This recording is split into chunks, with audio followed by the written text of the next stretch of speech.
Get ready to hear the truth about America on a show that's not immune to the facts with your host, Dan Bongino.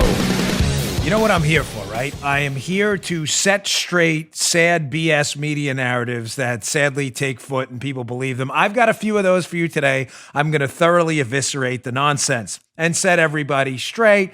Most of you probably did the homework on your own. I got that. Got more breaking news about Steele. Christopher Steele, of course, creator of the fake dossier, who said something in a trial where him and his company are being forced to testify that he promised you was going to blow your mind.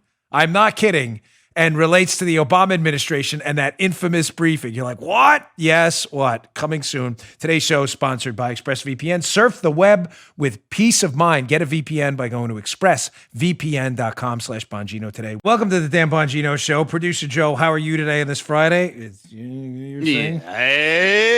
Friday. In Joe's best 1970s terrestrial radio voice. Of course, we love. I got a loaded show for you today, so let's get right to it. Thanks for setting us off there, Producer Joe. Today's show brought to you by our buddies at Genucel. You wish that double chin would just disappear? Newsflash, ladies and gentlemen. People look at your jawline. It simply tells your age.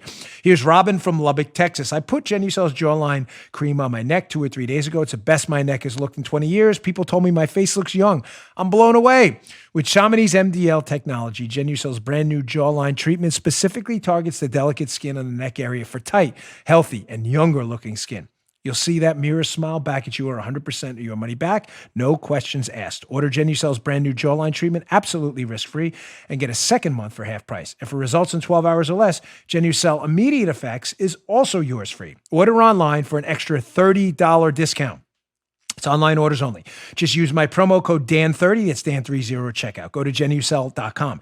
Genucel's a New Jersey company. They're donating $10,000 a week to local food banks. You can help by contributing directly. No purchase necessary. Just go to Genucel.com, Genucel.com, Genucel.com. Use code DAN30 at checkout. All right, Joe, let's go. Here we go. Let's go to BS media narrative number one before I get to the Steele stuff and the Obama administration, which is probably panicking right now. So, as we discussed yesterday on the show, some of the states now, led by Andrew Cuomo, Democrat from New York, who has failed miserably in his job. As I discussed yesterday, again, I don't understand why Democrat Cuomo up in New York is being celebrated for his successes when just about everything he predicted was going to happen, he's been wrong on, whether it's ventilators, hospital beds, the screaming and yelling and the back and forth with the Trump administration. But I said to you that the Democrats now have another line of attack. We're keeping our economies closed basically until we get a federal bailout, which is ridiculous because there's no money to bail you out with. The states, we don't have any money. Yeah, either do we in the federal government. We don't have money either because the we is us. There's no money. Yeah. None. There's no slush fund. So I saw this yesterday on Andrea Chalupa, who is the sister of Alexandra Chalupa. Remember her from the Spygate thing? Yeah. They love fake news.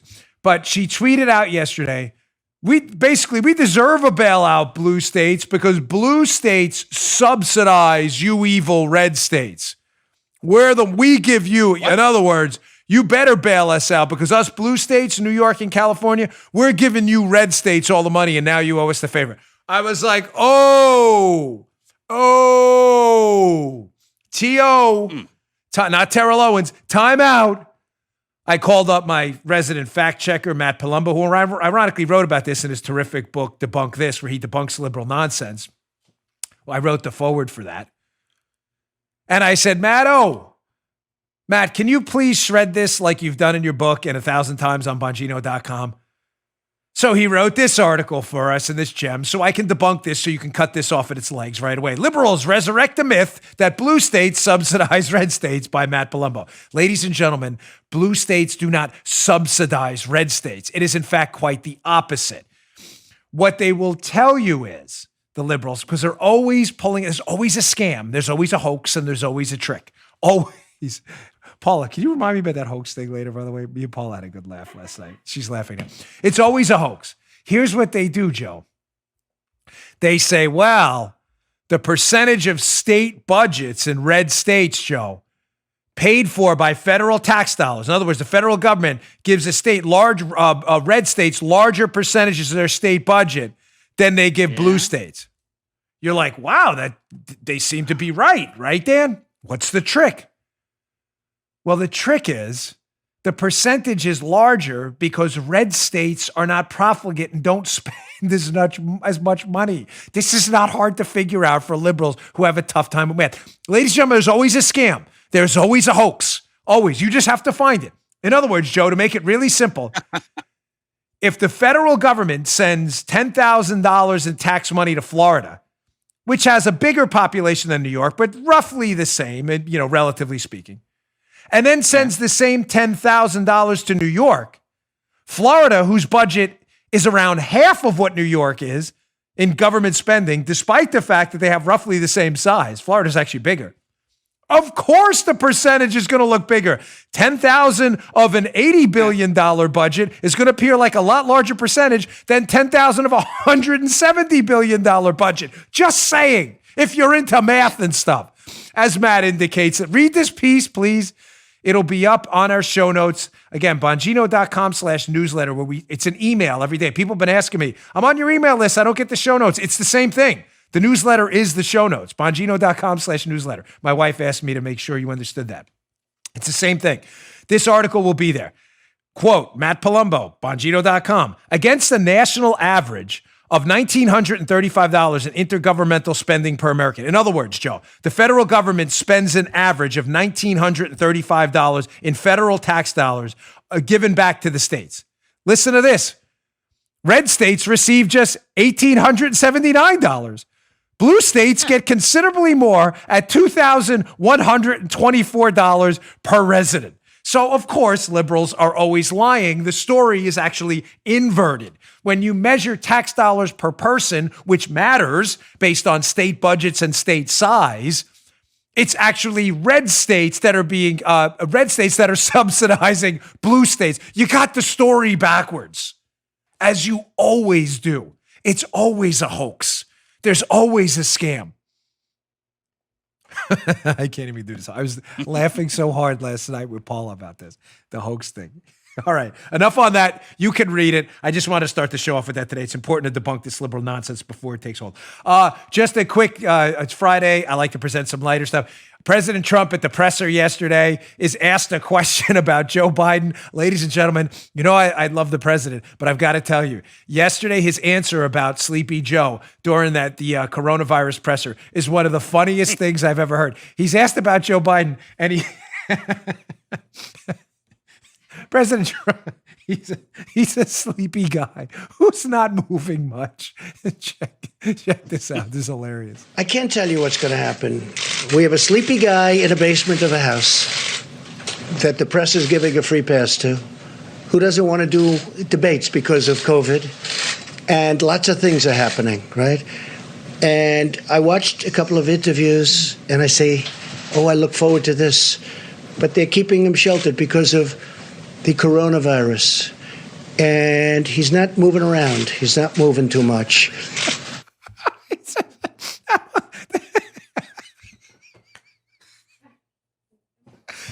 guy is hilarious. He's a sleepy Joe. He's a sleepy guy who's not moving. Yeah.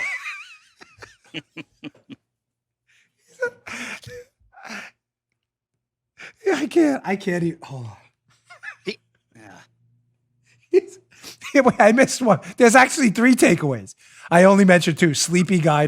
He's a sleepy guy in a basement who's not moving around much. I'm sorry, it's Friday. It is a substantive show today. I got a lot to get, but this stuff's hilarious. Let me just get to the hoax thing quick because I don't want to. So last night I'm sitting there with Paula, and I was laughing about how Trump. I get in. Anyone who knows me, my friends who listen to the show, these words get in my head and I can never get them out. I don't know what it is. It's a little like OCD thing I have. I can't, and I find them hilarious. And it's not for. Don't try to make sense of it. It'll make no sense because some of the things I do make no sense. But the hoax thing has me laughing my butt off lately. How Trump? Did you ever notice this, Joe, at a presser?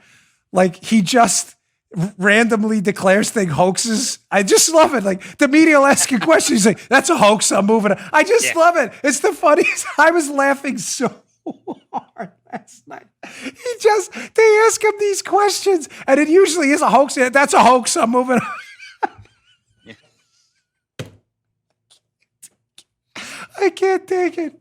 I was dying, right? Was I not? Paula was like, you really need to get a hold of yourself. It's not as funny as you think it is.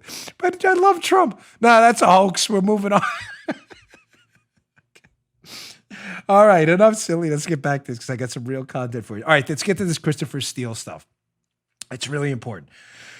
Whew, boy, he makes me laugh, this guy. I'm serious, like no one else around. Huge, like mega tactical nuke dropped on the Spygate battlefield yesterday. That, of course, is missing mainstream media scrutiny because, again, it destroys all their Spygate hoaxes, which legitimately are hoaxes. You won't hear this anywhere but here in a couple conservative outlets. So Chuck Ross dropped this bombshell at the Daily Caller yesterday. Again, be in the show notes, bongino.com/newsletter. You can read it. Please read it for yourself. It's a great article. Ladies and gentlemen, Christopher Steele, who wrote this fake dossier, was a real dossier with fake information. He only spoke to one source, his PSS, primary subsource. Get a load of this. Chuck Ross, exclusive, Daily Caller. Dossier author Steele testified his emails were wiped. Wow, isn't that convenient, Joe? He no longer has any documents related to his primary source, who's the only one he actually spoke to, by the way. Weird. Oh, isn't that crazy? The only primary source he speaks to, it's just wiped out? Whoa. That seems really odd, doesn't it? Yeah. Let's go to the screenshot from this piece. What's going on here? There's a lawsuit Steele's involved in. People are suing him for his dossier, or suing his company. So Steele told a British court last month in this lawsuit that they got a hold of the deposition here, that he no longer has the documents and other information from his meetings with his main source, so the dossier, suggesting that Steele has no way of backing up his side in a dispute with the DOJ Inspector General, according to a deposition obtained by the Daily Caller. Steele also told the court that his communications regarding the dossier, including with Fusion GPS, oh, that's important, oh, yes, were wiped in December and January of 2017, the transcript shows. Now, you may be saying, that's pretty significant, no? They're taking the Hillary Clinton model, Joe. You know, the bleach bit. Why did you wipe it with a cloth? Remember that? All those emails magically disappeared. But don't worry, Joe. They were about yoga and weddings. How do we know that? Because Hillary Clinton told us. And she's always to be believed, of course. Hillary Clinton never lies. That's about as hilarious as Trump when he tells everybody about their hoaxes. Nobody actually believes that. But Steele's emails with his only source he actually spoke to have magically disappeared and were wiped? Why? That's not even the biggest tactical nuke here. The when it happened is going to blow your mind. I promise, man. It is going to bake your bagels. It is going to rattle your marbles right now. Let's go to the second screenshot from this piece. I'll explain what I mean. I'm going to have to go back to this screenshot a couple times because there's so much in here that if you read it quickly, you'll miss it. Screenshot 2 from Chuck Ross's piece. Now, I'm going to read the first half first because it's not even a long one. It's just so many nuggets in here that I got to get through it in pieces. So he says first, Steele, quote from the Chuck Ross piece, Steele said he had no records related to the creation of his dossier memos, including Report 112. Remember, the dossier is a compilation of reports from the dossier, which dealt with with the Alpha Bank owners. You have no record of anything, have you? Tomlinson asked. I haven't got any records relating to the creation of 112, said Steele. So, come back to me here for a minute. Thank you. So he has a memo in his dossier, memo number 112, Report 112. Report 112 seems to have disappeared, amongst others. Now, remember what I told you in that prior thing, that he seems to have wiped clean his emails with Fusion GPS and Glenn Simpson too. Well, what is Report 112 about?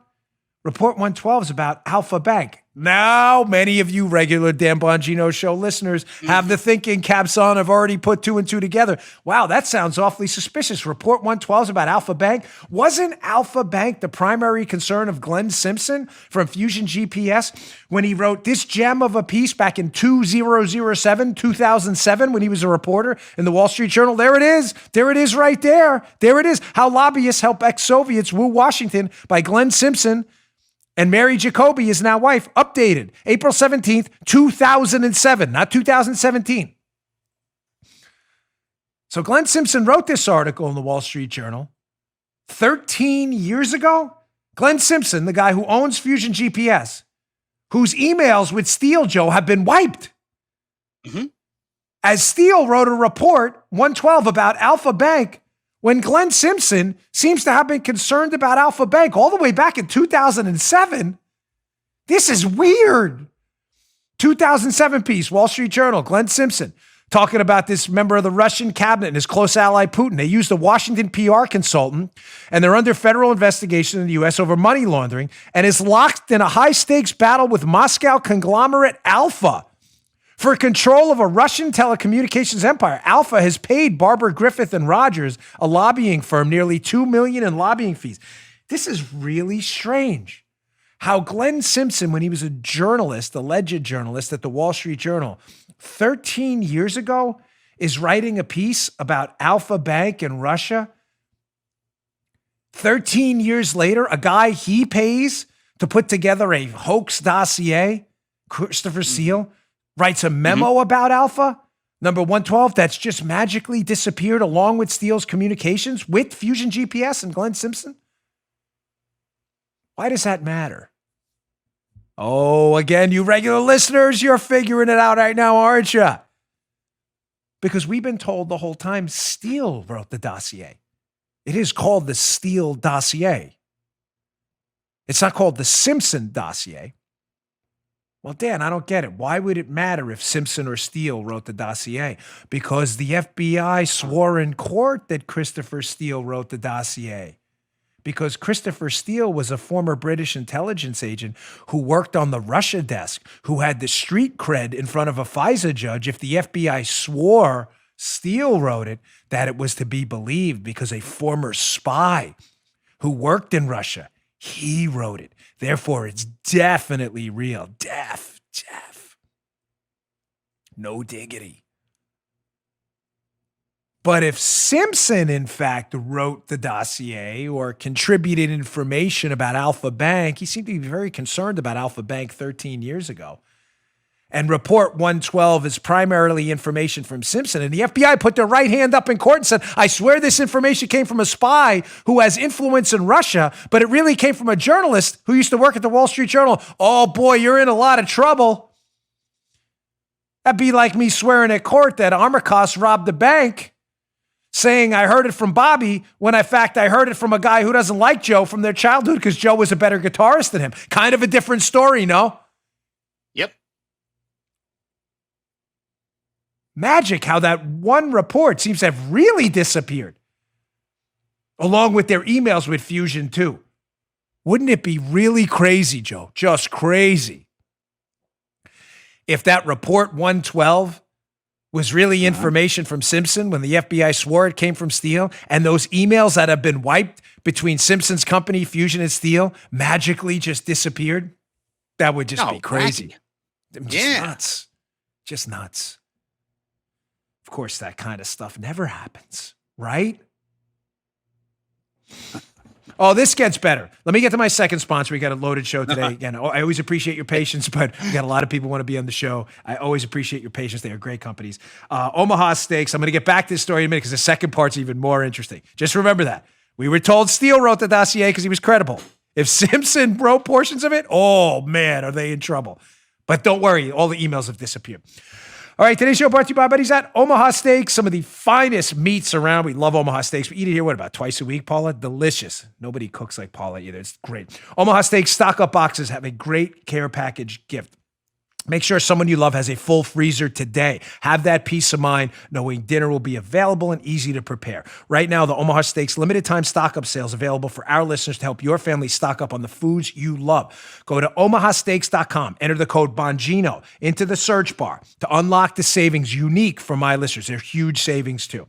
There's a variety of ready-to-ship stock-up boxes available now. If you enter the promo code Bongino in the search bar, you can save more than 50% on your order and get free shipping on orders of $69 or more. You're not going to beat that deal. Packages are perfect for families. They're ready to head straight to your door with free shipping. Here's what stock-up boxes include. World-famous Omaha steaks, aged to tenderness and trimmed to perfection. Premium poultry and pork cut by their famous butchers and individually sealed for freshness and perfection. Tasty and easy to make side dishes, butchers and individually sealed for freshness and flavor. Tasty and easy to make side dishes, family meals for your slow cooker or oven, skillet meals ready in 15 minutes that are delicious. I have the fajitas down there in my freezer, artisan desserts and more. Right now, stock-up boxes are ready to ship. Save big, free shipping on orders of $69 or more. You're not going to beat that. It's going to be safe. It's going to come to your door. It's going to be delicious food. If you've had Omaha steaks, you know exactly what I'm talking about. If you haven't, you're missing out. It's a 5th-generation family-owned butcher with years of experience on perfectly aged all-American grain-finished beef that's delicious, hand-cut by master butchers in the heartland of America. There's never been a better time to stock up. The stock-up sale is going on right now. Ready to ship packages, save 50% or more. And free shipping on orders of $69 or more. Just type Bongino, Bongino, in the search bar. You can save more than 50% on your order and get free shipping. Omaha Steaks on orders of $69 or more. Omaha Steaks is partnering with Feeding America to help families in need. They've donated 100,000 servings of premium proteins. And when you buy select combo packages, they'll donate more.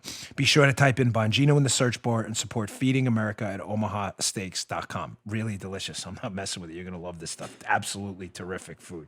We can't get enough of it here. Okay, so getting back to this. So I told you there were a ton of just delectable nuggets. See, I'm thinking of food right now. Delectable nuggets in that Daily Caller piece by the great Chuck Ross. Always seems to get the scoops on this stuff. But there's another part if we go back to that. So just to be clear, on 112, we established that the Alpha Bank memo disappeared. Simpson seemed awfully concerned about Alpha Bank. The emails between Simpson and Steele disappeared too. But that would be a big problem because the FBI already swore Steele wrote it because he was the credible one, not the journalist guy being paid to dig up information. Could be an issue. Well, there's another little juicy nugget in here. So this goes on, and they say to him in the deposition, so you don't have any records relating to the creation of Report 112. Steele says, I haven't got any records on that. And they ask him, well, what about the other memoranda? He says, no, they were wiped out in early January of 2017. Oh, okay. That's interesting. A lot of things happened in January 2017, Joe, right? Well, Yeah, man. Come back, because what else happened in January of 2017 early on? Steele said that a Hushmail account he used in late December of 2016 was, quote, wiped clean. He also said that the communications with Fusion GPS on his company's computer network were scrubbed on January 5th of 2017. And that BuzzFeed published Steele's dossier 5 days later? Oh, man.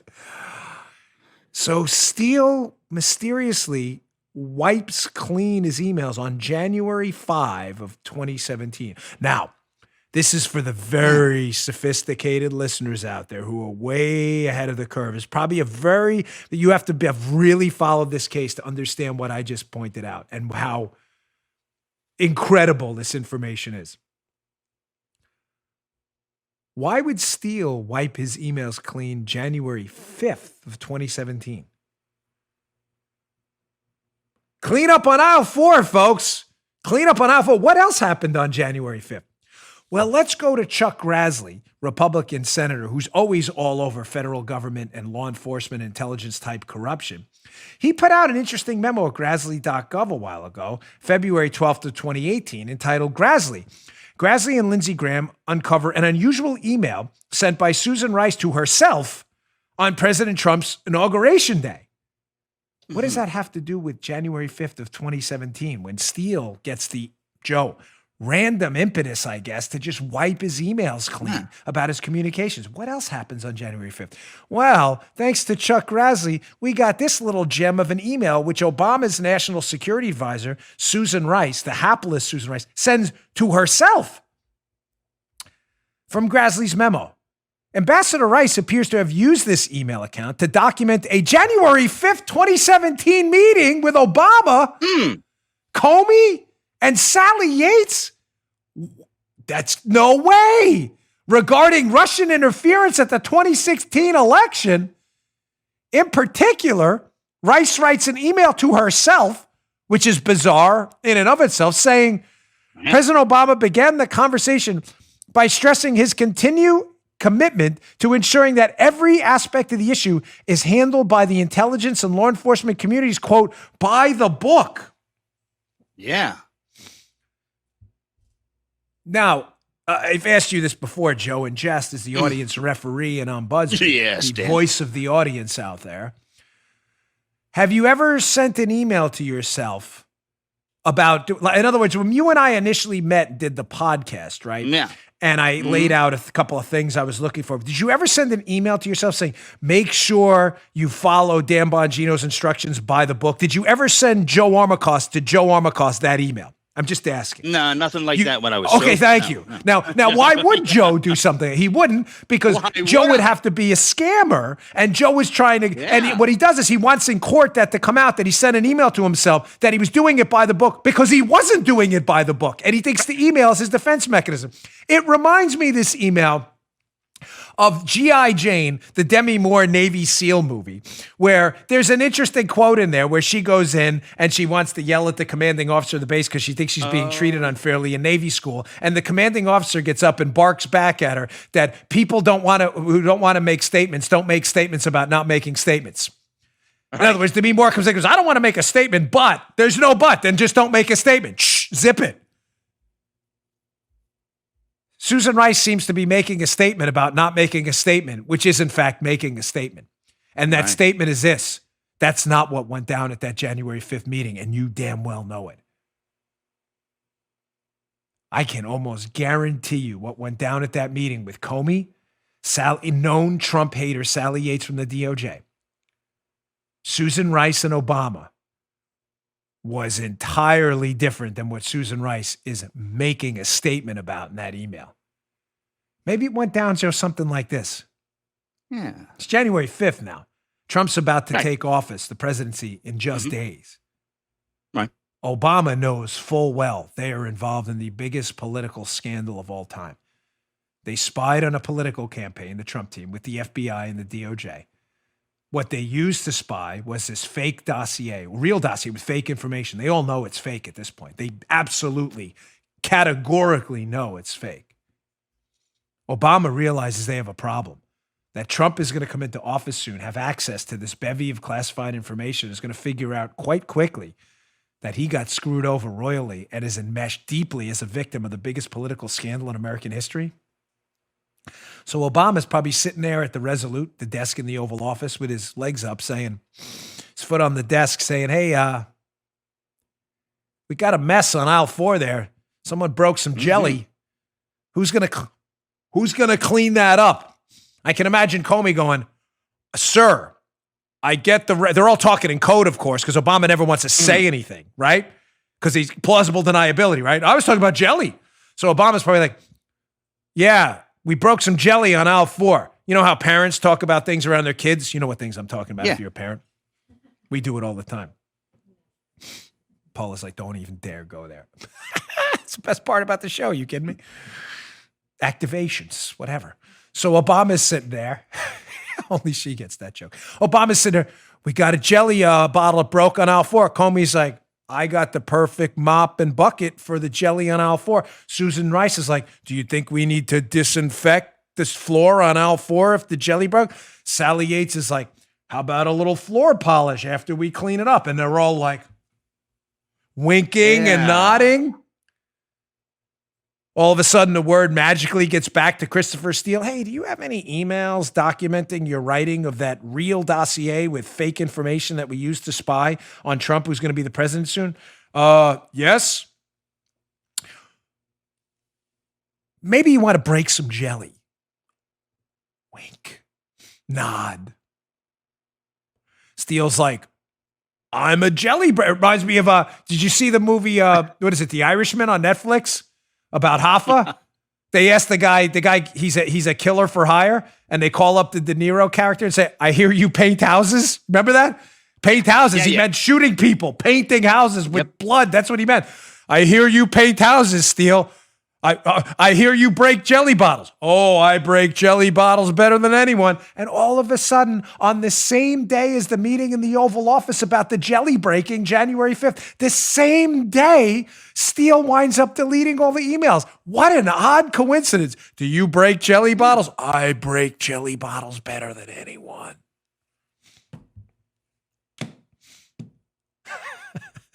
This is unbelievable. You didn't hear anything about this. No, keep in mind, all of these highly paid, overrated, pathetic, air quotes, journalists at the Times and the Washington Post, you can't figure any of this out. You didn't see that January 5th date and think, wow, that's odd. That's the same day Obama's in the Oval Office, allegedly telling people to do everything by the book. Wouldn't by the book, meaning just a quick question, Joe, again, as the spokesman for the audience and as the referee, wouldn't by the book mean Obama told Susan Rice and Jim Comey, hey, preserve all the evidence we use for this case because we did everything by the book, including the source you used, tell him to preserve his emails? Wouldn't that mean that? Oh, yeah. Since when does by the book mean delete any evidence of the evidence we use to spy on Trump? I'm just asking, folks. I'm just asking for Maggie Haberman and Natasha Bertrand and Adam Goldman and all the other collusion hoaxers, Fusion Ken Delanian. I'm just asking. You're not curious about that? I thought we were doing it by the book. By the book, break the jelly. By the book, break the jelly. Do you break jelly? I break jelly. I thought you did things by the book. We break jelly. We break jelly by the book. This is nonsense. You are... journalism is dead. Dead. Nobody's putting this together. It's the same date of the by the book email. You can't break jelly and do things by the book. That's not how you do it. You don't break jelly that way. That's not by the book. By the book, jelly, shelf. Not by the book. Take the jelly, smash it on the floor in aisle 4. I used to work in aisle 4, Key Food on Metropolitan Avenue in Forest Hills. You don't break the jelly on the floor. That's not by the book. Jelly, shelf. Oh my gosh, these people are so, I can't, really, the media, it's... All right, let me move on because I get lost in these media because I'm so upset at what's going on. There's another takeaway from this Daily Caller piece, again, showing you how devastating the Alpha Bank material in Report 112 is. Because there's a strong possibility it could have come from Glenn Simpson, although the FBI swore it came from Steele. So the Alpha Bank information that Simpson wrote about in 2007, that has to go away. And it magically has because the jelly's been broken. Let's go to this third takeaway from Chuck Ross's piece. Please read this. Again, at the show notes. You're missing out if you don't. Steele has closely guarded the identity of his dossier source, including during the Alpha Bank deposition. Wow. Why would he hide his source for that? But he also says he's done work, that he had done work for his firm for several years, and that his firm Orbis paid retainers of sources between $3,000 and $5,000 a month. So Steele seems awfully concerned about the real identity of his Alpha Bank sources getting out there, Joe, and apparently he's throwing some serious money around. God forbid Simpson was the source of that Alpha Bank story in Report 112. Now you have criminal activity then. You have FBI folks, if they knew this, in closed FISA courts, non-adversary, it's closed, but in a secret court, swearing on their integrity and their honor that the information they got came from a spy who knows Russia better than anyone. And in fact, it came from a journalist, former journalist, being paid by Hillary Clinton to dig up dirt.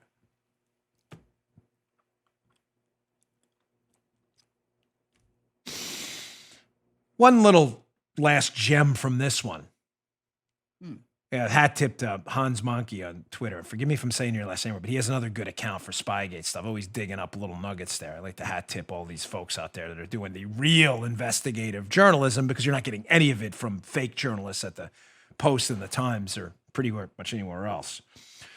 So in the IG report, there's this other interesting gem. Remember, Christopher Steele only spoke to his primary subsource. Only. Mm-hmm. Right. Who he's saying he got this stuff from. Although it seems awfully likely he got it from someone else. They really want to hide this primary subsource, Joe.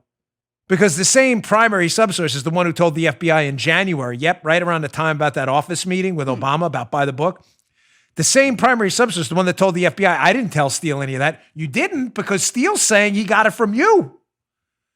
Well, fascinating that when this DOJ lawyer Laufman gets a hold of the primary subsource, they arrange to talk to him. But first, check this out from the IG report. You'll see in these underlines here. Hey, there you go. Paula's on her phone. No playing around during the show. Come on.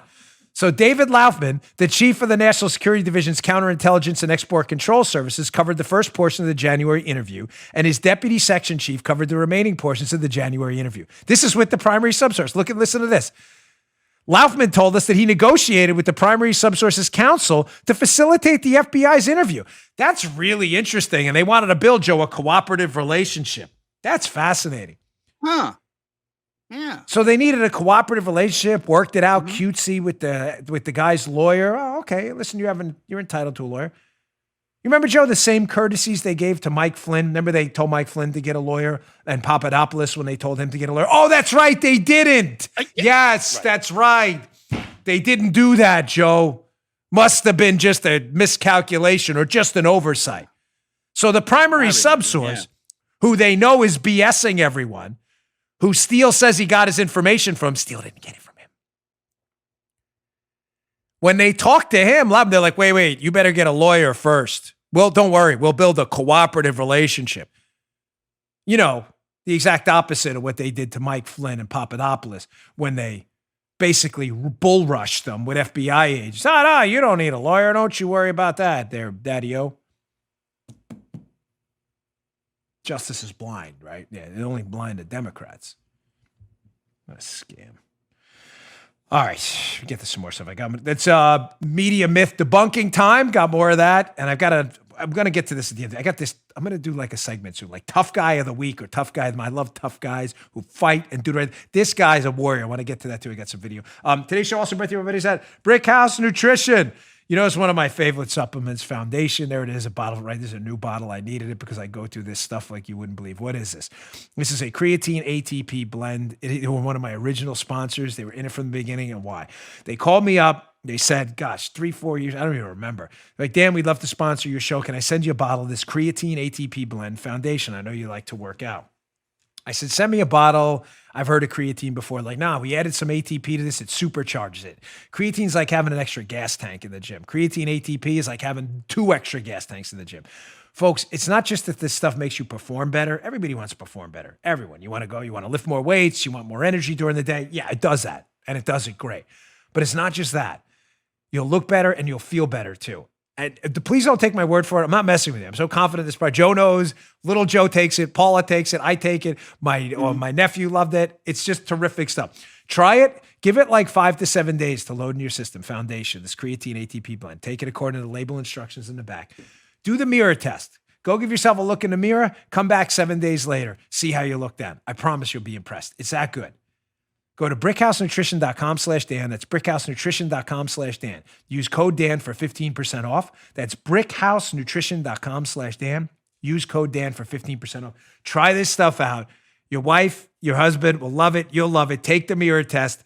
Take a little mental snapshot. Come back 7 days later. You may be like, damn, that looks good. And then give a shot to their Field of Greens too. All the fruits and vegetables you need daily in one handy dandy scoop of real fruit and vegetable. It's not extract. This is real food. Notice there's not a supplement facts on the back. It's nutrition facts. This is real food. The best Field of Greens, the best fruits and vegetables you need, all there in one scoop.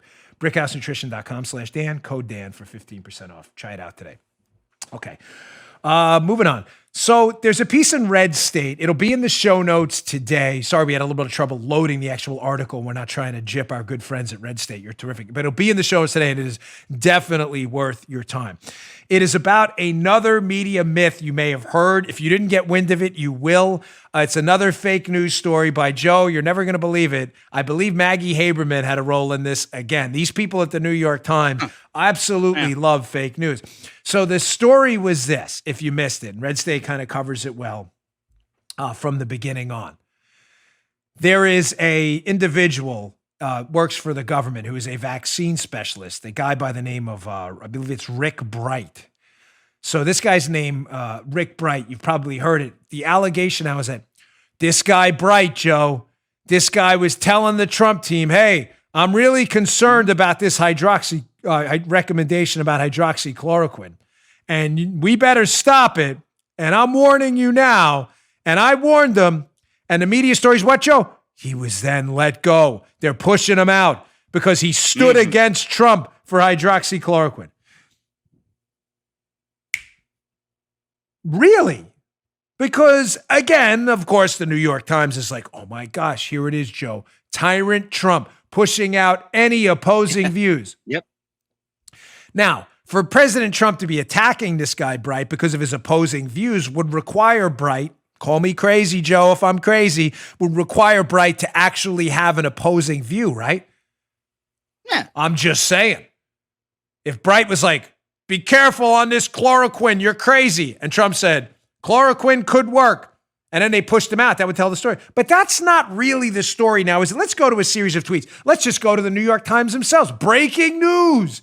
Again, more fake news from this pathetic rag of an alleged newspaper, which is a disgrace to humankind. Breaking news, New York Times. A doctor who led a U.S. agency helping to develop a coronavirus vaccine says he was removed because he questioned the promotion of hydroxychloroquine, a drug endorsed by Trump without rigorous vetting. Oh, my gosh, they got us now. They got us now. What do we do? I don't know, Joe. I don't know. So that would, of course, require Bright to actually be speaking out against hydroxychloroquine. But that's not exactly what happened. So here's Gerald Byer, I believe, from the Wall Street Journal, in this tweet. They're all in the Red State article. You can read all these tweets yourself. Interesting that in March, this is again the Wall Street Journal, Rick Bright, same guy, Joe, requested the FDA issue an emergency use authorization for the use of oral formulations of chloroquine phosphate, the same, and hydroxychloroquine sulfate for the treatment of the 2019 coronavirus disease. I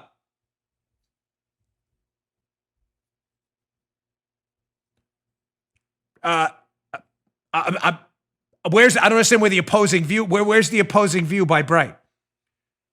So Trump, who mentions in a presser that hydroxychloroquine could work, it's already an FDA approved drug.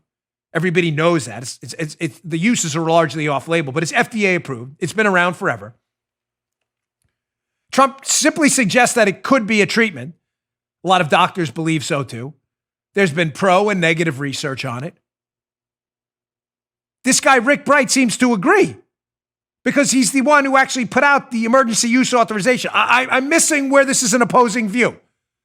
But the New York Times told you he had opposing view. So clearly, Joe, it has to be true. The same New York Times and Maggie Haberman that told you Spygate was a hoax and collusion was real. The same people. So I think we can pretty much shred that because we can see right there that Dr. Bright there was one of the guys actually doing it. But let's get to another point here. He was supposedly ousted for, again, speaking out against chloroquine. Well, here's Dan Diamond, at D Diamond on Twitter. Update, Rick Bright, vaccine expert, who said he was ousted for opposing Trump's drive to acquire hydroxychloroquine, recently praised the acquisition of hydroxychloroquine in internal emails. That's just really weird now. It goes on. The Trump administration apparently has been working to oust Bright since last year as officials battled with him over his management and leadership. He then goes to share texts from a year ago where they're talking about how this guy is basically incompetent. Again, I know none of this fits your story. So your story is basically totally wrong. So the Trump team's ousting him for opposing hydroxychloroquine, which he didn't oppose, wrote the emergency use order on, and actually supported in internal emails. And apparently the Trump team has been trying to get rid of this guy because they believed he was incompetent a year ago before anybody knew the term coronavirus as related to Wuhan and the new iteration of it even existed. But don't let that get in the way of your story, lefties. I'm sure you'll just run with it anyway. Is anything you say ever true, ever? Seriously, as I asked Joy Reid yesterday, the dreadful alleged journalist from MSNBC, are you allergic to the truth? Is anything you ever say true? I mean, just by chance, you think you'd get one story right once in a while? I'm not kidding. I really genuinely feel bad for you if you're reading the New York Times. You're living in a world that doesn't exist. My sincere apologies that you think you're living in bizarro world and you think it's Superman land. Everything is upside down. All right, moving on. Hey, another story on the Spygate thing, but a quick one. I told you yesterday, John Brennan's in a lot of trouble. There's another story at the Daily Caller about why Brennan is in a world of trouble. It's a great article. This is David Creighton. He's writing about Fred Fleitz, who I know. Former NSC, National Security Council Chief of Staff. John Brennan buried evidence that Putin actually favored Hillary in 2016. Not to belabor the Brennan thing, we've done enough of it over the past few days, but I already told you he is in trouble for a number of reasons. Primarily, did he mislead the FBI when he was getting information from Steele or Steele's network and claiming he was getting it from other people? Also, how did the intelligence community get a hold of real Russian names to attach to the dossier? How did those? I'm just saying, Brennan, you led the CIA. Yeah. How did real Russian sources get attached to information in the dossier? It was fake. Where'd those names come from? It's like Ren and Stimpy and Land of the Left Socks. Where they go, nobody knows. But somebody knows where they got those names. So Brennan's sweating a little bit, but let's just throw more fuel to the Brennan fire, showing you what a dunce this moron was. So from the Daily Caller piece, now we know it's Fred Fleitz, who's a more than credible guy, says that then director John Brennan suppressed facts or analysis that showed that it was not in Russia's interest to support Trump. Wait, I thought Putin loved Trump. So Brennan had information saying otherwise? They also told Fleitz that Brennan suppressed the intelligence over the objection of CIA analysts. Wow, isn't that interesting? Fleitz further stated that Brennan suppressed high-quality intelligence, suggesting that Putin actually wanted the more predictable and malleable Hillary Clinton to win the 2016 election. Fleitz goes on, low-quality intelligence, this is important, that failed to meet intelligence community standards to support the political claim that Russian officials wanted Trump to win. That last part is critical. Why? Yeah, man. You know why. I know you know why, Joe. Because Brennan had high quality intelligence suggesting Putin may have preferred Hillary. They scuttled that. No, make that go away. And he relied on low quality intelligence. Now do you understand when Devin Nunes gets in front of the cameras and he says there was no formal official intelligence used to open this? Now do you understand why? In other words, ladies and gentlemen, they didn't use formal intelligence channels. Where intel comes in from overseas, it's vetted through CIA analysts, officers and all who look at the information with their expertise. They then vet it up another chain and another chain. Why? That way, when it gets to the president is making decisions based on intelligence they vetted and can deem likely true. You don't want the president starting a nuclear war about Russian intelligence. That's wrong. So in order for Brennan to get information to Obama, that was, as Fred Fleitz says, a former NSC official and a good man, was of low quality, Joe. How would he do that going through normal channels? He didn't. They just bypassed him. They just bypassed it. Remember those golden envelopes delivered to Obama outside of the normal channels? It's basically rumor, hearsay, and innuendo Brennan was relying upon of low quality to bypass channels that would have cut that information off before it made it to Obama's desk because Obama wanted it and Brennan wanted to give it to him. Does that make sense now? Not by the book. Yeah. Not by the book. No. Totally by the book. Screw the whole CIA. Just walk up to Obama and deliver him a piece of loose leaf you just wrote. Putin wants Trump to win. Who told you that? The bagel guy on the corner. Here you go, Mr. Obama. Now you understand why there were no formal channels? Because formal channels would have cut that, quote, low-quality intelligence, as Joe just said, if they did it by the book, off at its knees. And they needed it to get to Obama and the FBI to spy on Trump. No more difficult than that to understand. All right. Let me get on to some other stuff. I got to, before we run for the week, I've got a couple more so important ones. So you see, read my mind over there. I got some more on the Wuhan virus, and then I wanted to get this video and a quick inflation story. So loaded show today. Finally, we got a new sponsor today, which was a huge, honestly, personal benefit to us because Paula wears contacts. If you are a contact lens wearer, it may be hard, even impossible, for you to get more contact lenses from your eye care provider. Many are closed. Not to worry. We found a solution here. And then, ironically, they called us. This is like perfect timing for us. 1-800-CONTACTS has your brand in stock, ready to ship.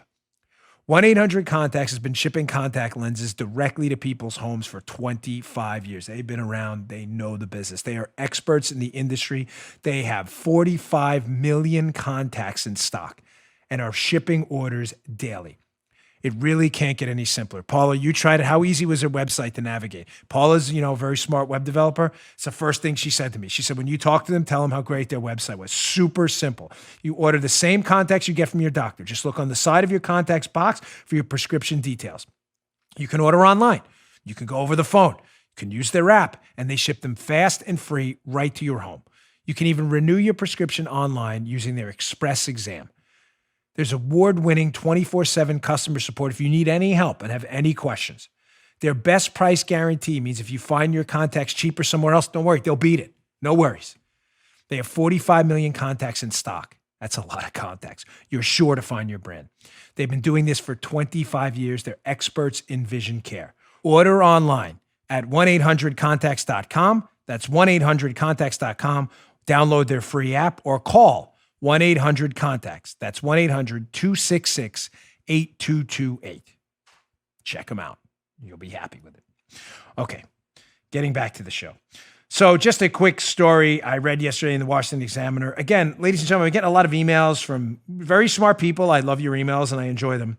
About this story I discussed the other day, the Santa Clara study and other studies in Massachusetts and New York indicating, as the Washington Examiner shows you here, that the prevalence of infection of this virus is more widespread. Now, I appreciate a lot of your emails, a lot of really smart people. I've got a background in statistics. I understand them. I know what we're talking about, confidence intervals and things like that. But a couple of folks had said to me with the Santa Clara study that, well, the antibody test they used to detect if people had been infected and recovered later on may have been only 90%. I get it. I understand that. I'm not telling you that these are ironclad and that we should go out and drastically change everything we know. I'm simply suggesting to you, it's clear as day, based on an increasing amount of information, that the prevalence of the infection of this virus based on antibody tests, in other words, people getting tested for antibodies, meaning their bodies produced antibodies in response to a virus they've already been infected with, the Wuhan virus, means that the likelihood that more people were infected is very high.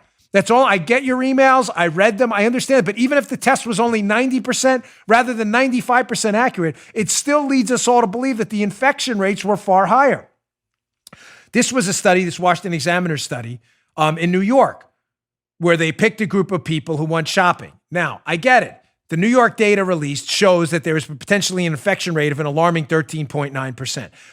A couple of things. I don't even think that's alarming right there. I think it means a lot of people got the virus and were asymptomatic, meaning they may now be immune for a certain period of time. We don't know how long.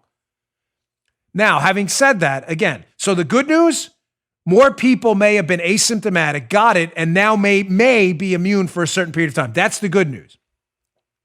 The bad news is, listen, you can't talk about statistics, whenever it defends your narrative like the media, but then ignore statistics and random sampling when it doesn't. This was done at a supermarket. It was not a random sample of people, Joe. What did I tell you about random sampling? It matters because it eliminates confounding variables. In other words, you don't take a bunch of healthy people, put them in a group to give a drug, and then a bunch of obese people who never work out and eat like garbage in another group, give them a blood pressure drug and say, look, the healthy people did better. The conflict is with their health. They were generally in good shape. With this study, it wasn't random. It was people going in a supermarket.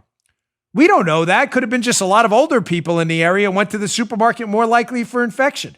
It could have been people who just go out more and go to the supermarket and don't really care about the Wuhan virus. Therefore, we're more likely to be infected.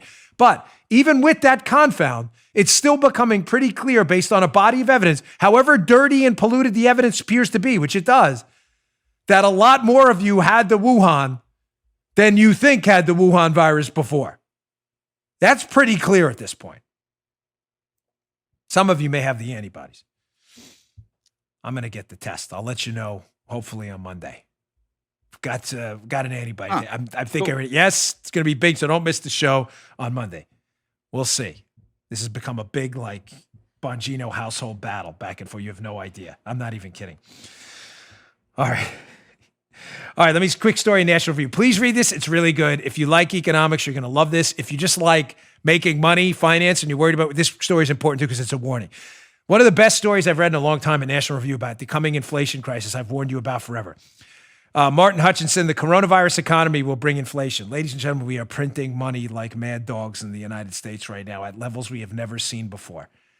That money has to go somewhere. It's not going to get burned. It's not going to disappear. It's not going to fly up into the sky like a mosquito. It has to go somewhere. And the answer is that extra money we're printing is going to chase roughly the same amount of goods because we're not producing anything. So if more money is chasing the same amount of things we produce, then those things will get more money, which is why the prices will go up. Now, look at this from the National Review piece to show you just how bad this is going to get if we don't get a hold of this soon.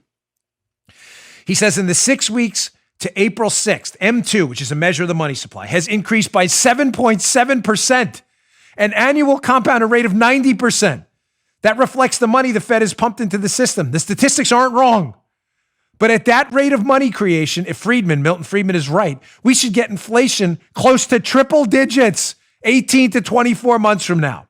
You cannot produce money at that rate without the dollar going the way of the Continental. Folks, I've warned you. Can you imagine triple digit inflation? Imagine it. Now, there's a way to squelch it. I don't want to leave you on Friday with bad news. And I think Jerome Powell at the Fed is aware of the problem. I don't think he's done a stellar job, but I think he understands the issue. The only way to squelch this when we get out of this thing is going to be to pull a Paul Volcker, what he did in the Reagan years, when he raised interest rates in what they call the Volcker shock from about 10 to 16 to 20%. When you raise interest rates, that's the price on money. When you make the price on money go up, like anything else, you can shrink up as fewer people are in the market for money because they can't afford to pay those interest rates. Well, Dan, that sounds horrible. No, ladies and gentlemen, you're going to have to sop up that money supply somehow, and the only way to do it is to bump up interest rates, which does have one positive side effect. It's really good for people who save a lot of money, and it's a way to rebuild our capital stock. So some bad news, but there's some good news. But it's an important story. Please read it. All right. Let's see. What do we got? Oh, here's my last one today. This is our tough guy of the week, maybe the month. I don't know this guy, never met him, so I can't vouch for him personally. But I got to tell you, this thing he pulled, he's got cojones like I've never seen before. This is a Democratic state representative. Democrat. I didn't get that wrong. From the great state of Georgia. I want to take a trip up to Savannah when this thing is done. His name is Vernon Jones. He's a Democrat, and he came out and endorsed President Trump. He also happens to be black, which of course doesn't matter to us because we're conservatives and we really don't care about the melanin levels in your skin, but liberals are obsessed with it. It's everything. Ironically. Isn't it? They're the identity politics crowd, not us. But because he happens to be black and a state representative in Georgia and a Democrat, he endorsed Trump. Holy Moses. This guy was subjected to a salvo of insults, probably death threats too, from Joe, the very tolerant left, to the point where he was going to resign. He's since changed his mind. Good for you. And here's just a minute of Vernon Jones given from behind his desk, giving a little speech here as to why he's not going to resign and why he thinks Trump's the guy. It's pretty good. Check this out. Hello, America. I'm Representative Vernon Jones, a proud member of the Georgia House of Representatives. And recently I endorsed Donald J. Trump for his campaign reelection. And I hope you join me in those efforts. But little did I know that I would receive such barrage of attacks and name calling by the far left in the Democratic Party. On yesterday, I had announced that I would not be completing my term. But then, when I started receiving the overwhelming amount of support and outcry from the people that I represent in House District 91 in DeKalb and Rockdale counties, my fellow Georgians and fellow Americans from across this country in every walk of life, every age, every color, every party, that was emotional. And that was motivational. And you know what, America? I thought about it, and I talked to my family, and I talked to my supporters. Because what you did for me, I'm going to remain on the battlefield. I'm going to complete my term. I'm going to continue to put my country before my party. And I'm going to do everything I can to help Donald J. Trump get reelected because he's the man for this job. He's the man for this office. I love this guy. I don't know him. Again, I can't vouch for him personally, but I got to tell you, having run for office myself, I'm not kidding. That takes a lot of guts, man. So, hat tip, Vernon Jones from Georgia. I suggest everybody go to Twitter and send them some quick tweet of support because, you know, liberals and stuff with all their tolerance, you got to override all the death threats and all that other stuff. Hey, thanks again for a great week. Even through this crisis, we've been here for you. You've been here for us. We really appreciate your support. It really matters that given the large selection out there of conservative podcasts, libertarian podcasts, that you continue to make us 2 or 3 in the country, depending on the week on any given day. It means the world to me. Thank you very much. Please subscribe to our YouTube channel, youtube.com/Bongino. We'd love to get to 500,000 now. I never thought that would happen, 500,000 subscribers. It's all free. youtube.com/Bongino. We really appreciate it. And we'll see you all on Monday. And hopefully I'll have the results of my test. See you then. Good day, sir. You just heard The Dan Bongino Show. You can also get Dan's podcasts on iTunes or SoundCloud. And follow Dan on Twitter 24/7 @DBongino.